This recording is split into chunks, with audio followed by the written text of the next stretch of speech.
started with stillness. Room 307 at St. Jude's Medical Center was always quiet. It had been that way for almost a year. The machines did all the talking, beeping, breathing, timing.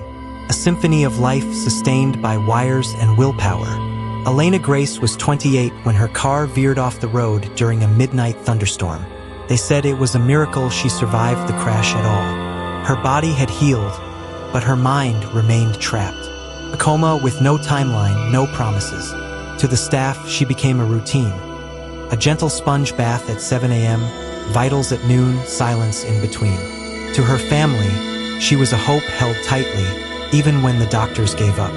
To one man, she became something else. It was Nurse Lydia who first noticed the change. Elena's eyes flickered. Her fingers twitched. A low moan escaped her lips like the ghost of a word trying to be born.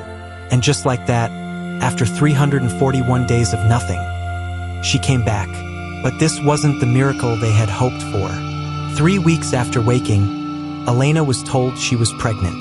Elena's return to the world wasn't triumphant. It was terrifying. The lights felt too bright, the voices too loud, and her body unfamiliar. She couldn't remember the crash, couldn't remember the months that followed, and she certainly couldn't understand how she, who hadn't been awake, hadn't moved, hadn't even dreamed, was now more than 3 months pregnant. Her mother wept in the hallway when the doctors told them. "It's impossible," she whispered. Elena just stared blankly at the ultrasound screen, her own heartbeat rising above the machine's rhythmic echo. They ran tests, then more, all confirming the unthinkable. She had conceived while in a coma. That night, Elena lay in bed with her eyes wide open, listening to the foredrip. Who had done this? When? How had no one seen anything? She was surrounded by professionals, cameras, procedures. Wasn't she? But what haunted her most wasn't the lack of answers. It was the possibility that someone knew and chose to stay silent. The hospital launched an internal investigation. Security footage from her room had mysteriously been erased during a 2-week window, just before signs of pregnancy appeared. Staff were questioned, schedules reviewed, but everything pointed to inconclusive. Everyone was shocked, everyone except Elena. There was one man whose presence lingered in her memory, like a shadow behind closed eyes. James Carter. He wasn't a nurse exactly, he was a rotating night shift technician. Always calm, always smiling, but there was something else. Elena couldn't remember details, but she remembered a feeling. Unease, cold, heavy. When she asked for his full name, no one wanted to answer at first. Then came the silence, and then the file. He had worked on her floor during the erased footage, and he had been transferred 6 months ago, quietly. Elena knew. Deep down, she knew. But knowing and proving, that was the fight of her life. Elena refused to be a victim of silence. With her mother's help, she contacted an attorney, Amira Blake, a fierce, no-nonsense advocate for sexual assault survivors. Amira believed her immediately. "You don't need to remember everything," she said. "What you feel, what your body tells you, it's valid, and we'll prove it." They filed a formal complaint. The media got wind. Suddenly, Elena's name was everywhere. Headlines read like questions. Woman gets pregnant in coma, but how? Some believed her. Others called her delusional. But then, a former nurse reached out anonymously. Her name was Sandra, and her voice shook. "He was too comfortable in that room," she said. "James Carter," he lingered. "I knew something was off." She had documented concerns in her private journal. Dates, times, glances that chilled her. It wasn't proof, but it was a crack in the wall. And that's all Elena needed, because her body had been violated. And no prison 6 weeks later, under court order, they performed the DNA test. Elena sat in the sterile clinic, hands clenched so tightly her knuckles went white. The nurse gently took the swab, packaged it, and whispered, "I believe you." The results took 10 days. 10 days of trembling, of nausea, of panic that this child inside her would forever tie her to a man she couldn't even picture. When Amira called, she didn't say a word at first, just breathed. Then finally, It's him. James Carter was the biological father. Elena dropped the phone. Her mother sobbed in the corner. There it was, truth, hard and cold. The hospital couldn't deny it anymore. The legal wheels turned, faster than anyone expected. James Carter was arrested at his new job, a private care facility for elderly women. The press exploded. So did the public outcry. But to Elena, none of it mattered. Sentence could undo that. The trial began 6 months later. Elena faced him from across the courtroom. James Carter looked thinner, paler, but that smile, forced and snake-like, remained. The prosecutor laid out the facts. The DNA, the missing footage, Sandra's testimony, the patterns, the motive. James' defense called it inconceivable, claimed maybe Elena had been awake and didn't remember, that someone else could be the father. But Amira was surgical in her cross-examination. So you believe she faked a coma pregnancy for attention? I don't know, James said, sweat beading.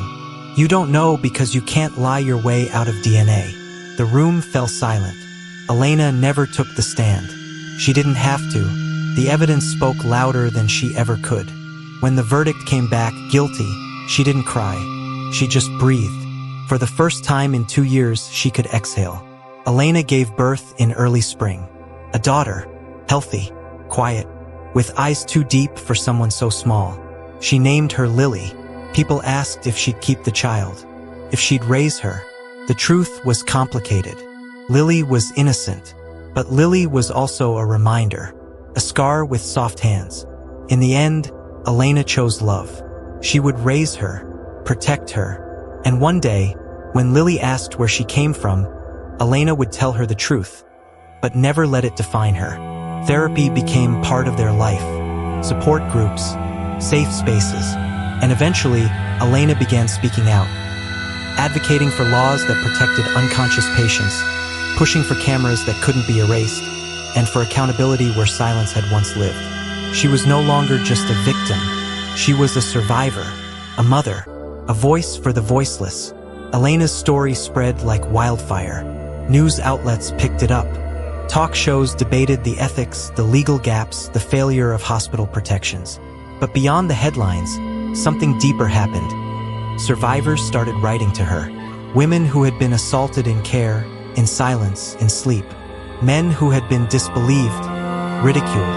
I never had the words, one woman wrote, but your courage gave me mine. Elena read every letter, sometimes crying, sometimes shaking, and sometimes just sitting still, stunned at how widespread it was. She was no longer a statistic. She was a catalyst. Organizations reached out. Survivors groups invited her to speak. Lawmakers asked her to testify in hearings.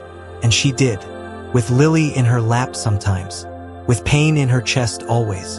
This didn't happen because I was weak, she told a crowded room in D.C. It happened because someone believed I wouldn't fight back, but I did, and I still am. She helped pass legislation requiring hospitals to implement more rigorous patient protections. Cameras, background checks, trauma-informed care. She sat in a room as James Carter's medical license was permanently stripped. But it didn't feel like victory, not quite. Some nights, she still curled around herself in the dark, feeling that sterile, cold hospital sheet under her cheek. But Lily's laugh, pure, untethered, brought her back.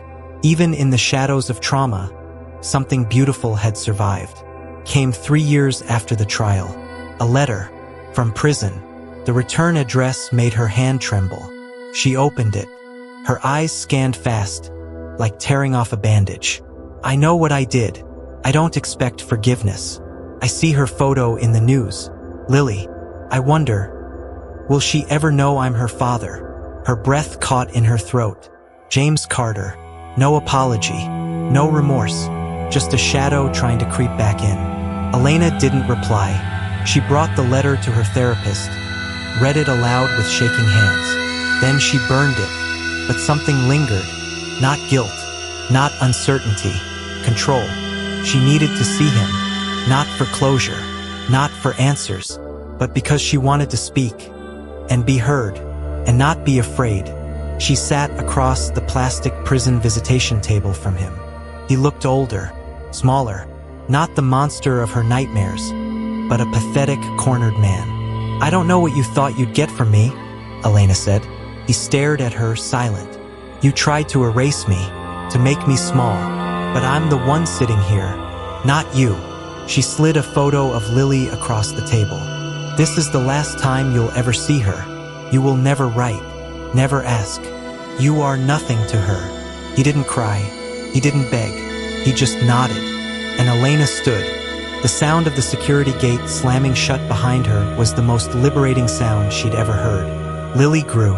She asked questions, and Elena answered them. Not all at once, not all in full, but with honesty, love, and clarity. When Lily turned 10, Elena gave her a journal. Inside the front cover, she had written, "You are not your origin. You are your future." Sometimes Elena still had nightmares. Sometimes her chest tightened when she walked past hospitals. But she was healing, not by forgetting, but by choosing what came next. She built a life full of purpose. She spoke, she wrote, she held space for others, and she watched Lily bloom into a curious, brilliant child who knew she was loved, who knew her mother had fought fire to bring her into the world, not because of how she was conceived, but because of who she was, a beginning, not an ending. And now, I ask you, what would you have done in Elena's shoes? Could you forgive? Would you keep the child? Let us know in the comments. And if this story stirred something in you, subscribe to the White Coat Crimes.